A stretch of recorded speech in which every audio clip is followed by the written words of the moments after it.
আসসালামু আলাইকুম জন, আশা করি সকলে অনেক ভালো আছেন। স্ক্রিনে দেখতে পাচ্ছেন একটি মেসেজ, যেটা আমি আজকে সকাল 10টা 51 মিনিট, মানে গতকাল সকাল 10টা 51 মিনিটে পেলাম। স্মার্ট বাংলাদেশ লোগো ডিজাইন প্রতিযোগিতায় অংশ নিয়ে জিতে নিন 5 লক্ষ টাকা পুরস্কার। বিস্তারিত জানতে আপনি logo.smartbangladesh.gov.bd তে ক্লিক করুন।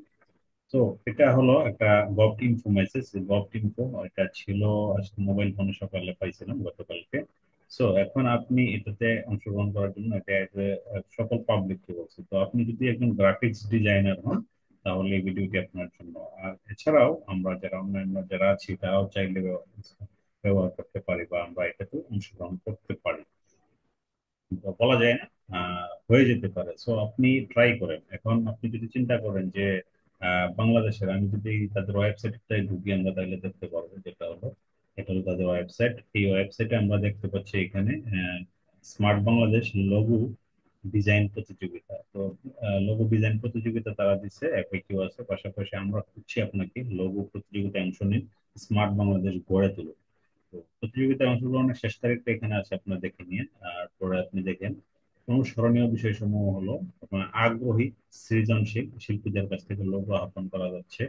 লোগোটি মৌলিক হতে হবে। মৌলিক বলতে আমরা বুঝতে পারি যেটা হলো আমাদের মৌলিক চাহিদাগুলো আছে, এইগুলো যাতে সমন্বয় থাকে এইগুলো খেয়াল রাখতে হবে। পাশাপাশি লোগো তৈরির যৌক্তিকতা 100 শব্দের মধ্যে ব্যাখ্যা করতে হবে। আপনি যে লোগোটা তৈরি করছেন কেন, কিভাবে, যারা আসলে লোগো ডিজাইনার তারা অবশ্যই আপনারা বুঝতে পারতেছেন, এটা লিখতে হবে। পাশাপাশি লোগোটি সর্বোচ্চ 1 মেগাবাইটের মধ্যে জেপিইজি এবং পিএনজি ফরম্যাটে তৈরি করতে হবে। তারপর লোগোটি এই ওয়েবসাইটের নিবন্ধনের মাধ্যমে আপলোড করতে হবে। ঠিক আছে, তারপরে আপনার প্রতিযোগিতায় অংশগ্রহণের জন্য কোনো কপিরাইট আইনের বিধান অনুসরণ করতে হবে। হ্যাঁ, একটা কপিরাইট আইন আছে, আপনার কারো কপিরাইট ইমেজ কিন্তু আপনি আনতে পারবেন না, এটা খেয়াল রাখতে হবে। প্রতিযোগিতায় জমা দেওয়ার লোগো অন্যত্র ব্যবহার করা যাবে না। যেটা জমা দিবেন এটা শুধুমাত্র আপনার এই কাজে দিয়ে রাখবেন। চূড়ান্তভাবে বিজয়ী ব্যক্তি প্রতিষ্ঠানকে একটা প্রাতিষ্ঠানিকভাবে করতে পারেন, আবার ব্যক্তিগতভাবে করতে পারেন।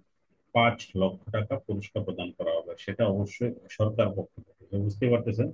তো এখন আপনি দেখতেছেন এখানে ইডিজি, টিজিডি, তারপরে নড্রা, তারপরে আপনার এটওয়াই, আইসিটি, তথ্য ও সরকারের তথ্য যোগাযোগ মন্ত্রণালয়। তো এখন এখানে ইন্সপায়ার টু ইনভাইট এটওয়াই প্রোগ্রাম এগুলো আছে। তো শেরেবাংলা নগর এটা মূলত ঢাকায় আইসিটি টাওয়ার। তো আমরা 100% অথেন্টিক বলতে পারি। ইমেইল দিচ্ছে এইচডি মিডিয়া এটওয়াই। অর্থাৎ গভ থেকে এটা একটা ঘোষণা আসছে, যেটা হলো আপনি যদি একটা স্মার্ট বাংলাদেশ সম্পর্কে একটা লোগো ডিজাইন করে দিতে পারেন, সেই ক্ষেত্রে কিন্তু আপনি আহ এটা কন্ট্রিবিউট করে আপনি হয়তো বা 5 লক্ষ টাকা, চূড়ান্ত অভিযোগ বিজয়ী হয় সেক্ষেত্রে 5 লক্ষ টাকা পুরস্কার পেতে পারেন। তো এখন আপনার প্রশ্ন হতে পারে, আমি তো ভাই ডিজাইনার না, আমি কিভাবে করবো? আপনারা যে কোনো ওয়েতে করেন না কেন, এটা করুন। বা আপনি একজন ডিজাইনার হায়ার করুন, প্রয়োজন অংশগ্রহণ করুন, যেহেতু ফ্রিতে করতে পারতেছেন ভাই। যদি কপালে থাকে, আপনারটা যদি হয়ে যায়, সেক্ষেত্রে আপনি 5 লক্ষ টাকা পাইতেছেন।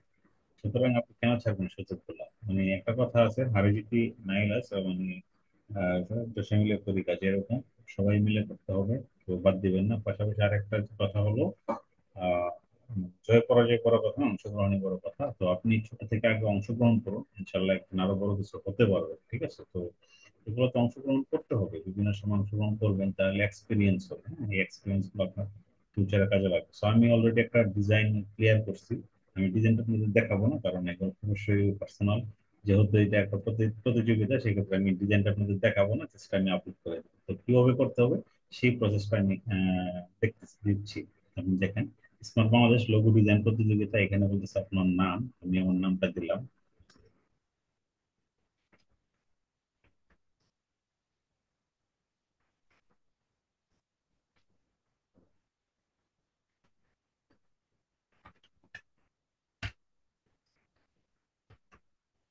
ওকে, তো আমি মেইলটা দিলাম, আমার ফোন নাম্বারটা দিব, ঠিকানা দেবো। এগুলো একটু ইয়া পারপাস আমি হাইড রাখবো আপাতত। হাইড রাখবো বলতে আমি পরে ফিল আপ করবো, কারণ এগুলো কিন্তু দেখানো যাবে না, কারণ এটা পার্সোনাল বিষয়, সবসময় দেখানো যায় না। সো তারপরে স্থায়ী ঠিকানা দিব। তারপরে এখানে আপনারা দেখতে পাচ্ছেন আমি আপনি ক্লিয়ার করে দিই কি কি দিবেন এখানে, তাহলেই হয়ে যাবে। তো এখানে আমি ফোন নাম্বারটা দিব, তারপরে আপনার বর্তমান ঠিকানা, আমি যে ঠিকানায় বর্তমানে আছে সেটা দিব, তারপরে স্থায়ী ঠিকানা দিব, তারপরে আমার জাতীয় পরিচয়পত্র বা জন্ম নিবন্ধন নম্বর এটা দিব। তারপরে লিঙ্গটা সিলেকশন করব, এটা আমরা দিতে পারি। তারপরে দেখেন লঘু সাইট, হ্যাঁ এটা দিতে হবে। আর লঘু কনসেপ্টের যৌক্তিকতা, আমি যৌক্তিকতা দিয়ে জাস্ট লঘু জমা দিন, এই অপশনটাতে ক্লিক করে দিন, ঠিক আছে? তো এটা করলে কিন্তু হয়ে যাচ্ছে, একদম সিম্পল। আপনারা চাইলে একটা ডিজাইন করেন, ডিজাইন করে এখানে আপলোড করে ছেড়ে দেন। মানে অংশগ্রহণ করুন ভাই, অংশগ্রহণ করাটাই ব্যাপার। আপনি বিজয়ী হন আর বিজিত হন, এটা কোনো প্রবলেম না। বাট এটা আপনি আগে জয়েন করেন, সেই ক্ষেত্রে আপনার এই যে 5 লক্ষ টাকা পুরস্কার, চূড়ান্ত ভাবে বিজয়ী ব্যক্তি ও প্রতিষ্ঠানকে 5 লক্ষ টাকা পুরস্কার প্রদান করা হবে। তো সেটা অবশ্যই সরকার পক্ষ থেকে। তো সেখানে কোনো ধরনের হবে না। আপনি দেখেন এখানে এসে আপনি জয়েন করতে পারেন। এই যে আইসিটি যোগাযোগ করতে বলছে, আইসিটি টাওয়ার আগারগাঁও শেরেবাংলা। তো এখানে কন্ট্রিবিউট করছে ইডিজি নডরা, তারপরে আপনার বোঝা যাচ্ছে না, তারপর এটওয়াই আইসিটি ডিভিশন তথ্য ও সম্প্রসারণ মন্ত্রণালয়। তো এখানে সব লোগো টোগো আছে, একদম 100% অথেন্টিক। আপনি চাইলে জয়েন করতে পারেন। দেখুন, তারপরে দেখেন, আপনি যদি হইতে পারেন, ভাগ্য ভালো থাকলে আপনি হয়তো 5 লক্ষ টাকা জয় দিতে পারেন। তো এই প্রতিযোগিতায় অংশগ্রহণের সময় একদম সীমিত। আজকে হলো 14 তারিখ, আজকে 14 আর 15 জুলাই, অর্থাৎ 2 দিন আছে। আর 2 দিনের মধ্যে আপনি এটা কমপ্লিট করেন, 2 দিনের মধ্যে এটা সাবমিট করেন। তারপরে ইনশাল্লাহ দেখি কে জয়ী হয়। ভিডিওটি ভালো লাগলে শেয়ার করে দিয়ে দ্রুত। আর থ্যাংক ইউ। কথা হচ্ছে পরবর্তী কোনো এপিসোডে। আল্লাহ হাফেজ।